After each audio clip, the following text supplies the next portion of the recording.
Realisasi investasi di tanah air masih bisa moncer meski tengah pandemi COVID-19. Realisasi investasi Indonesia pada tahun 2020 mencapai 826,3 triliun rupiah. Jumlah itu menyentuh 101,1% dari target investasi yang ditetapkan pemerintah. Realisasi investasi di Indonesia setiap tahunnya kian menanjak. Investasi di tahun ini pun menjadi yang tertinggi sejak 5 tahun terakhir. Berdasarkan sektornya, aliran investasi periode Januari hingga Desember 2020 terbesar mengalir pada sektor transportasi, gudang, dan telekomunikasi mencapai 144,8 triliun rupiah. Sementara berdasarkan negara asal, aliran modal mayoritas masih berasal dari Singapura, China, Hong Kong, dan Jepang.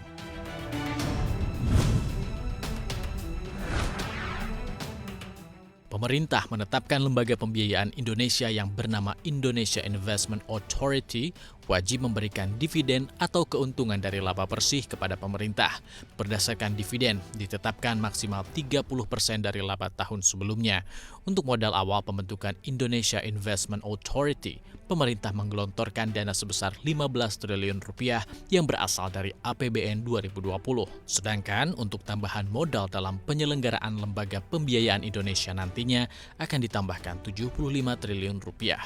Anggaran itu akan diberikan secara bertahap di tahun 2021.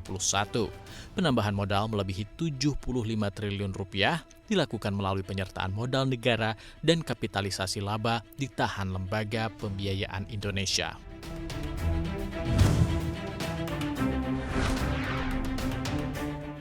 Kementerian Keuangan resmi menerbitkan obligasi negara retail seri ORI 019 dengan target penjualan 10 triliun rupiah.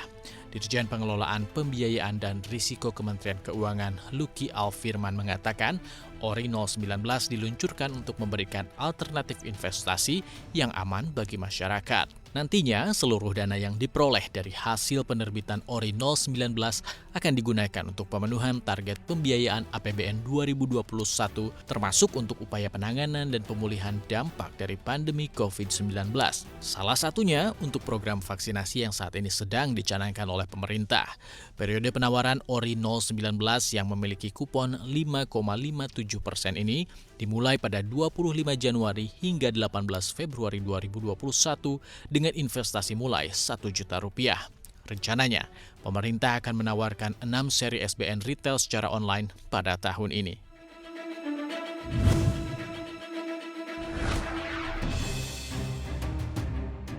Putra bungsu Presiden kedua Indonesia Soeharto yakni Hutomo Mandala Putra menggugat pemerintah Republik Indonesia terkait penggusuran bangunan miliknya di kawasan proyek Jalan Tol Depok Antasari. Properti milik Tommy tersebut adalah bangunan dengan luas sekitar 1.100 meter persegi dan tanah seluas 922 meter persegi. Tommy menggugat pemerintah membayar 56 miliar rupiah. Gugatan itu terdaftar di Pengadilan Negeri Jakarta Selatan sejak 12 November 2020. Sidang pertama gugatan ini akan digelar pada Senin 8 Februari 2021. Dalam salah satu petitum, Tommy disebutkan siapa saja yang terlibat dalam proyek pembangunan jalan tol Depok Antasari diperintahkan untuk menghentikan kegiatannya sampai adanya putusan pengadilan yang berkekuatan hukum tetap.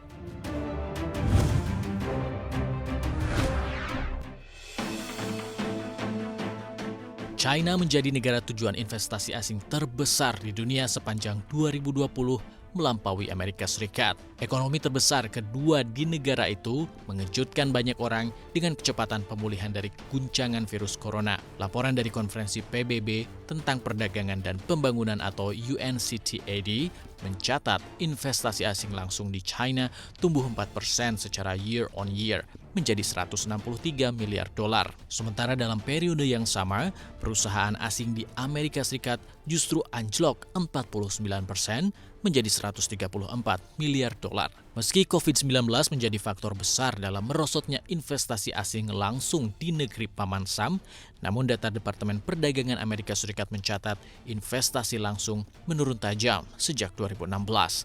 Sementara itu di China, ledakan pemulihan ekonomi yang cepat dari pandemi telah mampu mendongkrak investasi asing di negeri tirai bambu.